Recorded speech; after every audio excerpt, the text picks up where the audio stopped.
मैं दिनेश कुमार आपका हमारे चैनल मैथ्स वाला पर स्वागत करता हूं। आज हम कक्षा 10 की गणित का चैप्टर फर्स्ट वास्तविक संख्याओं का पार्ट 2 पढ़ने वाले हैं। जिसने भी पिछला वीडियो नहीं देखा है वो जाकर के मैथ्स वाला चैनल पर प्लेलिस्ट में पिछला वीडियो देख लें। उसके अंदर हमने वास्तविक संख्याओं का बेसिक बताया हुआ है। अब हम अंक गणित की आधारभूत प्रमेय पढ़ने जा रहे हैं। अंक गणित की आधारभूत प्रमेय होती क्या है भाई? प्रत्येक संख्या जो है उसमें से जो भाज्य संख्याएं हैं उनको अभाज्य संख्याओं के गुणनखंड के रूप में व्यक्त किया जा सकता है। इसे ही अंक गणित के आधारभूत प्रमेय कहते हैं। और यह गुणनखंड अभाज्य गुणनखंडों के आने वाले क्रम के बिना अद्वितीय होता है, यानी कि जो ये भाज्य संख्या है और ये अभाज्य गुणनखंड है, तो अभाज्य गुणनखंड इनके क्रम पर निर्भर नहीं करेगा। लेकिन अगर इनके क्रम को ध्यान में नहीं रखें तो ये सदैव अद्वितीय होता है, यानी कि यूनिक होता है। यानी कि जो ये इसका गुणनखंड है वो किसी और संख्या का नहीं हो सकता, केवल 32,760 का ही हो सकता है। अब भाई 32,760 को हम 2 गुणा 2 गुणा 2 गुणा 3 गुणा 3 गुणा 5 गुणा 7 गुणा 13 के रूप में लिख सकते हैं। और इसे लिखते हैं 2 की पावर 3 गुणा 3 की पावर 2 और 5 गुणा 7 गुणा 13। अब दूसरा उदाहरण है 50 को हम लिख सकते हैं 2 गुणा 5 गुणा 5 और इसे लिख सकते हैं 2 गुणा 5 की पावर 2। अब भाई देखो 2 गुणा 5 की पावर 2 जो है वो किसी और संख्या का गुणनखंड हो सकता है क्या? इसे हम और कुछ लिख सकते हैं 50 के अलावा? नहीं ना। यही अंकगणित के आधारभूत प्रमेय है कि प्रत्येक भाज्य संख्या को अभाज्य संख्याओं के गुणनखंड के रूप में व्यक्त किया जा सकता है तथा यह गुणनखंड अभाज्य गुणनखंडों के आने वाले क्रम के बिना अद्वितीय होता है। अब अगला उदाहरण है 52। 52 को हम 2 गुणा 2 गुणा 13 इसके रूप में लिख सकते हैं। अब भाई इसे हम ये भी तो लिख सकते हैं 2 गुणा 13 गुणा 2, ये क्रम चेंज हो गया, कुछ नहीं है ना। इसे ये भी लिख सकते हैं 13 गुणा 2 गुणा 2 और इसे लिख सकते हैं 2 की पावर 2 गुणा 13। तो यही आधारभूत प्रमेय है अंकगणित की कि किसी भी भाज्य संख्या को अभाज्य गुणनखंडों के रूप में व्यक्त किया जा सकता है। अब ये जो प्रमेय है इसका यूज कहाँ होता है? इस प्रमेय का यूज होता है HCF और LCM निकालने में। और भी कई विधियां हैं जिनमें इसका यूज होता है, लेकिन हमारे यहाँ पर यही है। अब भाई HCF और LCM को ज्ञात करने के लिए जो विधि यूज लेते हैं हम उसे अभाज्य गुणनखंड विधि कहते हैं, जो यही है। अब HCF क्या होता है? HCF होता है महत्तम समापवर्तक, जिसे इंग्लिश में कहते हैं हाईएस्ट कॉमन फैक्टर। और LCM क्या होता है? लघुत्तम समापवर्त्य, जिसे कहते हैं इंग्लिश में लीस्ट कॉमन मल्टीपल। अब HCF वो होता है जो संख्याओं में प्रत्येक उभयनिष्ठ अभाज्य गुणनखंडन की सबसे छोटी घात का गुणनफल, यानी कि जो भी सबसे छोटी घात होगी और वो उभयनिष्ठ होगी वो। अब LCM होता है संख्याओं में संबद्ध प्रत्येक अभाज्य गुणनखंड की सबसे छोटी घात। अब इसे हम एक उदाहरण से समझते हैं। अब भाई हम देखते हैं 6 व 27 का HCF व LCM निकालना है हमें। 6 व 27 का HCF और LCM निकालना है तो भाई 6 जो है 6 का अभाज्य गुणनखंड करेंगे। अभाज्य गुणनखंड करने से ही हम इसे निकाल सकते हैं। और भी अदर विधियां हैं, लेकिन इस चैप्टर के अंदर हमें यही पढ़ना है। तो 6 का अभाज्य गुणनखंड कैसे होगा? 6 का होगा 6 2। अब 2 का भाग देंगे 6 में तो ये जाएगा 3 बारी और अब जाएगा 3 1। इसे लिख सकते हैं हम 2 गुणा 3।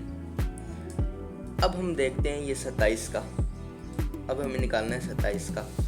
तो 27 का अभाज्य गुणनखंड निकालते हैं तो ये 27, इसमें सबसे छोटी अभाज्य संख्या कौन सी का भाग जाएगा? 2 का नहीं जाएगा। और 3 का जाएगा, फिर 3 का जाएगा कितनी बारी, 3 बारी, तो ये 3 वापस आ गया, ये 9 बारी जाएगा।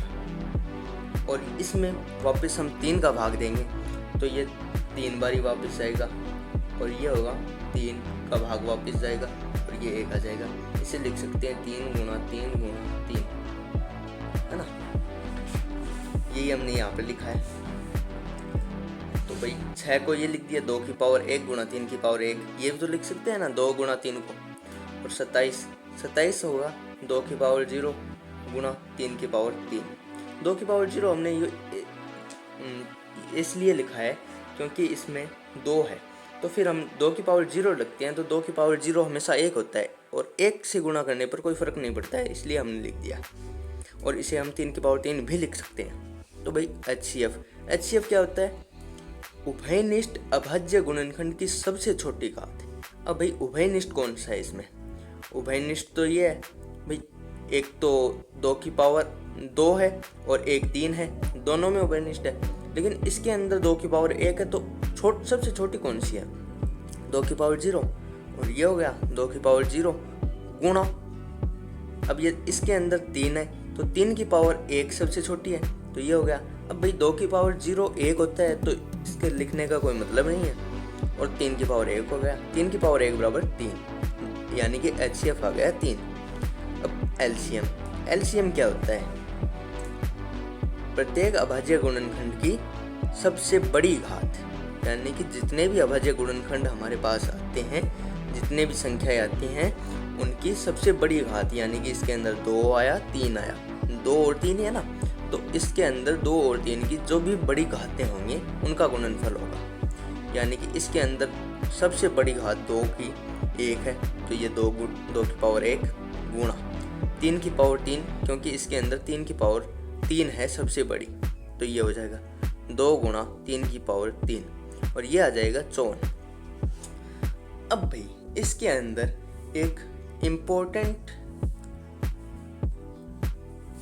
फॉर्मूला निकल के आता है, जो है HCF ऑफ AB गुणा LCM of AB is equals to 1 गुणा B। अब इससे परीक्षा के अंदर 100% एक क्वेश्चन आएगा ही आएगा। तो ये क्या होता है भाई, हमने उदाहरण दिया 6 और 27 का, तो HCF ऑफ AB, A को मान लेते हैं 6 और B को मान लेते हैं 27, तो HCF ऑफ AB, HCF कितना आया इसका, 3 आया, तो ये हमने 3 ले लिया, गुणा LCM ऑफ AB, यानी कि 6 गुणा 6,27, तो ये LCM कितना आया, 54 आया, ये 54 ले लिया। अब A गुणा B कितना है, 6 गुणा 27, क्योंकि A बराबर 6 और B बराबर 27, तो ये 6 गुणा 27। अब जब हम इसे आगे करते हैं तो ये आता है 162, और ये भी 162 आता है, जो ये सिद्ध करता है कि दोनों साइड बराबर है, यानी कि ये फॉर्मूला सत्य है। अब इसके अंदर क्वेश्चन कैसे देगा, क्वेश्चन ऐसे देगा, क्वेश्चन में दे दिया कि HCF ऑफ 6,27 बराबर 3 है, तो हमें पूछ लेगा LCM ऑफ 6,27 क्या होगा। अब इसे कैसे निकालेंगे, ऐसे वैसे भी निकाल सकते हैं भाज्य गुणनखंड विधि से, लेकिन इस तरह से भी निकाल सकते हैं कि HCF ऑफ 6 गुणा 27 गुणा LCM ऑफ 6 गुणा 27 बराबर 6 गुणा 27, ये हो जाएगा।